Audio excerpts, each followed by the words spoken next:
Bonjour à tous, aujourd'hui on va parler de la négociation. Alors tout ce que je veux dire c'est de l'expérience, on a importé un peu plus de 3400 voitures aujourd'hui, donc on a quand même l'habitude de travailler avec les garages allemands notamment, mais on travaille aussi avec des garages hollandais, des garages belges, des garages autrichiens, de temps en temps en Espagne, c'est assez rare mais on le fait aussi de temps en temps quand ça vaut le coup. La négociation est assez compliqué, on va dire, lorsque on achète une voiture en Allemagne ou donc en Hollande, Belgique, Autriche ou Espagne, parce que ces gens-là n'ont pas la même culture que chez nous. En France, quand on va acheter une voiture, on va essayer de négocier le prix, c'est un petit peu comme ça, c'est dans notre habitude, on est assez satisfait de pouvoir acheter une voiture moins chère qu'elle était affichée, et quand on vend une voiture, qu'on soit professionnel ou particulier, on gonfle toujours un petit peu le prix pour pouvoir justement derrière vous satisfaire entre guillemets. Il faut vraiment se mettre en tête que la voiture, on vous le dit, hein, la voiture elle est vendue tel prix, il y a tel montant pour la carte grise, tel montant pour la prestation de votre choix, ça fait tant. Si le budget là déjà il correspond pas, voilà, ça sert à rien qu'on appelle le garage et qu'on l'embête. Faut se mettre aussi à la place d'un garage par exemple allemand qui vend une voiture, qui a 15 personnes qui l'appellent pour l'acheter. Si vous voulez à 31 000 au lieu de 32 000, il va dire attendez, moi j'ai plein de clients qui vont me l'acheter, donc ça sert à rien de me demander de négocier 1000 € parce que je vais la vendre au prix que je l'ai affiché. Donc eux voilà, ils l'affichent à 32 000, ils en veulent 32 000. Je dis pas que c'est jamais négocié, mais c'est quand même différent de chez nous. Cette approche-là, vraiment, est à comprendre. On est des latins, on négocie les prix, etc. Outre en France, en Allemagne, etc., ils négocient beaucoup moins les prix. Alors après, il y a des cas différents. Lorsque vous êtes particulier, il faut savoir qu'un garage étranger va avoir des responsabilités sur la voiture, hein, comme en France. Donc, si jamais il y a un problème et qu'il doit récupérer la voiture, etc., ça va lui coûter de l'argent. Donc c'est pour ça qu'aussi ils négocient pas du tout les prix, parce qu'ils savent que si jamais il y a des réparations sur la voiture, ça peut leur coûter cher, et qu'en plus les frais de main d'œuvre sur les voitures sont plus chers à l'étranger qu'en Allemagne par exemple. Alors, en France, hein, chez BMW, Audi et tout ça, les coûts des entretiens et des réparations c'est plus cher qu'en Allemagne. Donc eux, du coup, ils n'ont pas envie de négocier le prix parce qu'ils savent que s'il y a un problème, ça va leur coûter cher. Par contre, si la voiture, vous êtes professionnel, sachez que quand vous êtes professionnel, vous n'avez pas de garantie quand vous achetez une voiture en allemand. En allemand, quand ils vendent une voiture à un pro, c'est comme si vous vendez une voiture pour pièce. Donc là, clairement, à ce moment-là, il va y avoir certainement une négociation qui va pouvoir être faite. Voilà, plus facilement que si vous êtes particulier. On a démocratisé vraiment le fait de pouvoir vous aider à acheter une voiture à un particulier. Les particuliers, c'est un peu plus facile. Voilà.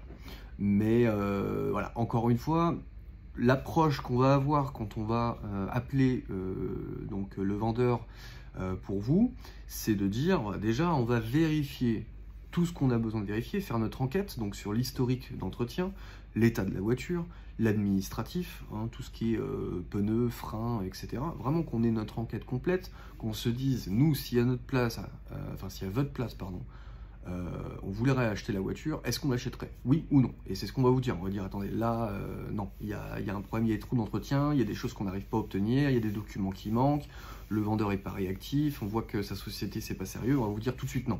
Par contre, si c'est bon, si l'enquête, elle est super positive, que tout est OK, l'historique limpide, etc., on va, à ce moment-là, voir avec le vendeur si c'est possible de négocier. On ne fait pas avant.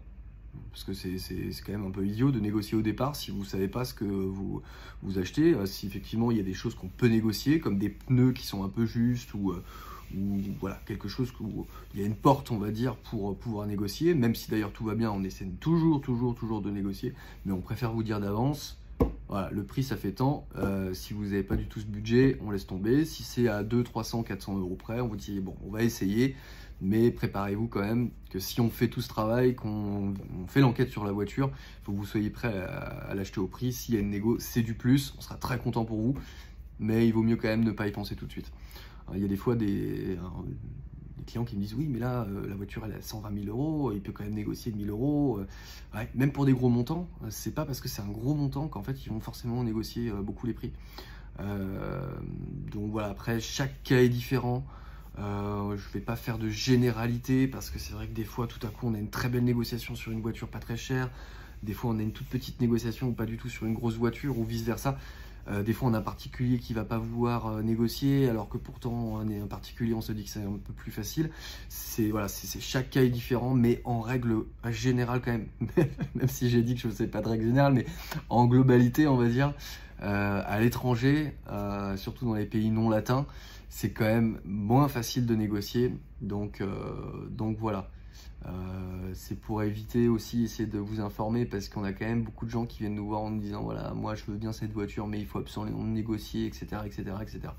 Donc on négocie, on est là pour ça, c'est aussi notre travail, mais notre travail c'est plutôt que vous ayez des bonnes conditions d'achat, c'est-à-dire de s'assurer que vous avez un contrôle technique, on leur demande.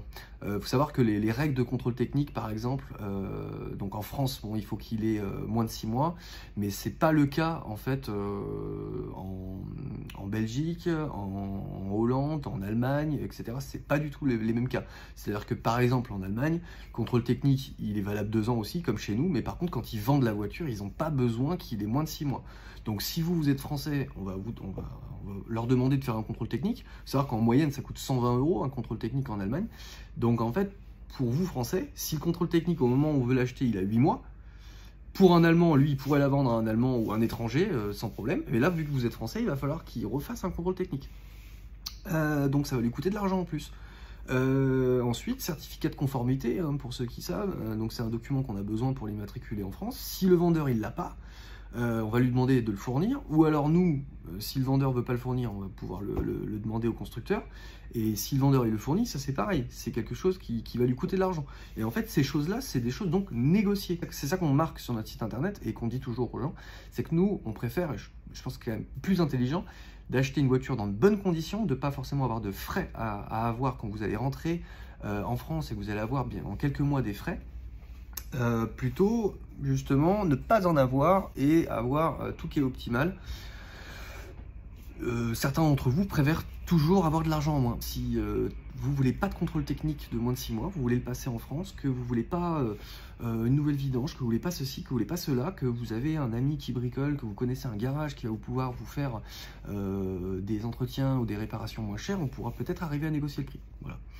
Donc écoutez, j'espère que vous avez compris, n'hésitez pas à commenter, n'hésitez pas à me demander des choses. Et puis voilà, encore une fois, chacun a son expérience, chaque cas est unique. Allez, à bientôt pour une prochaine vidéo.